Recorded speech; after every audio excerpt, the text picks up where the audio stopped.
Madame Dati, c'est une surprise de vous voir aujourd'hui. Pourquoi? C'était pas prévu, non?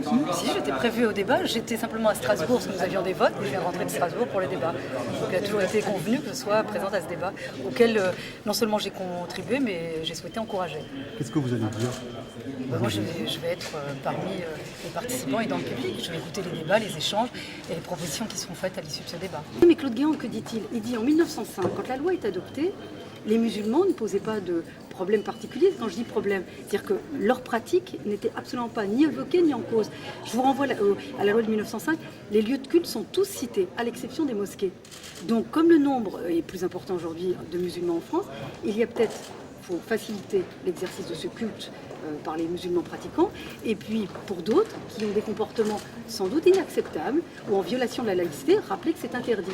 C'est comme ça, vous savez, moi, il faut rappeler la gauche alors à sa responsabilité.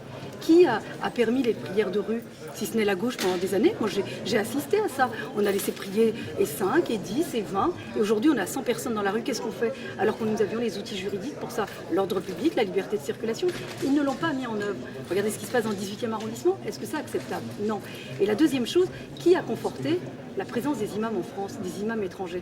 C'est la gauche qui l'a fait dans les années 80 et 90. Nous, on ne comprenait pas pourquoi, dans des quartiers populaires, il y avait des imams étrangers qui venaient faire des prêches et pratiquer le culte dans les mosquées françaises, alors qu'ils ne connaissaient ni la langue française, ni les valeurs de notre pays.